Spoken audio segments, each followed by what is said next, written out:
हम सभी बहुत आनंदित होते हैं, खुश होते हैं जब दूसरों के ऊपर अत्याचार किया जाता है, गलत व्यवहार किया जाता है, परेशान किए जाते हैं, क्योंकि उस स्थान पर, उस जगह पर हम लोग नहीं हैं।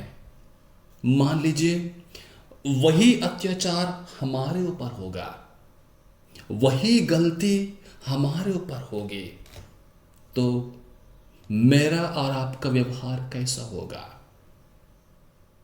मेरे प्यारे विश्वासियों, आज का पहले पार्ट में हम लोग सुनेंगे यूसुफ एक साधारण व्यक्ति था।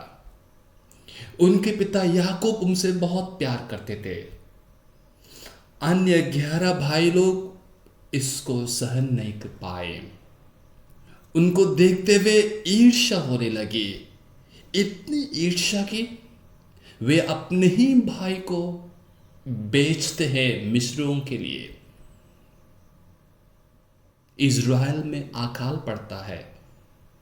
याकूब के बेटों के लिए खाने पीने के लिए कुछ नहीं रह जाता है।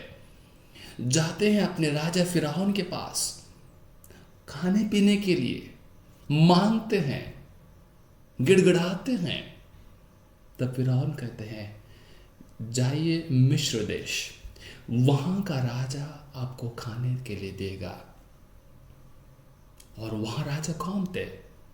स्वयं इन भाइयों का छोटा भाई यूसुफ वहां थे। वहां उनके पास जाना पड़ा, मुंह ढकते हुए उनके पास जाना पड़ा।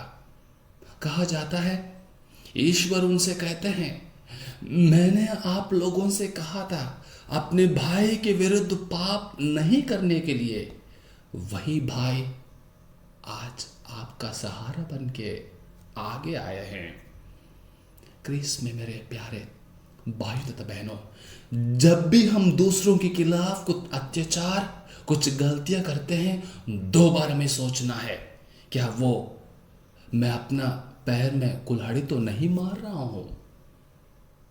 यूसुफ पुराने व्यवस्थान में इज़राइलियों के लिए एक मुक्तिदाता के रूप में उभर आते हैं।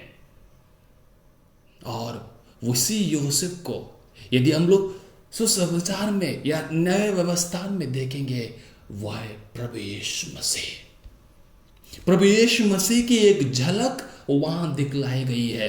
वहां के लोग शारीरिक खाने के लिए, भोजन के लिए प्यासे थे, भूखे थे।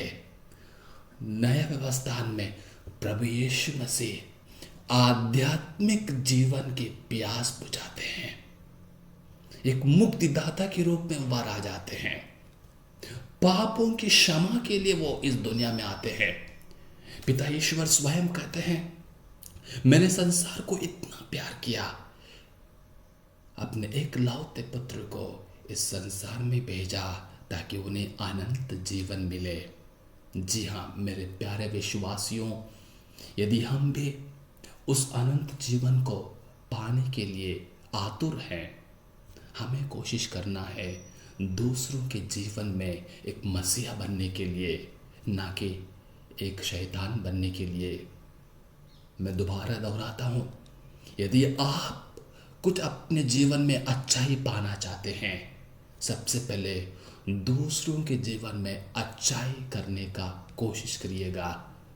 यूसुफ का रूप धारण करके दूसरों के जीवन में भले काम करने के लिए कोशिश करिएगा। तब आप एक मसीह के रूप में आगे बढ़ेंगे, और वो मसीह जब देखता है आपके अच्छे कार्यों को, आपको ज़रूर आशीष कृपा देगा। है इस कृपा के लिए आज के दिन जब हम दोनों पाठों पर मनन चिंतन करेंगे, प्रभु यीशु से कृपा मांगे, आशीष मांगे, ताकि हम भी एक मुक्तिदाता के रूप में, एक अन्नदाता के रूप में दूसरों के जीवन में कार्य करें। आमीन।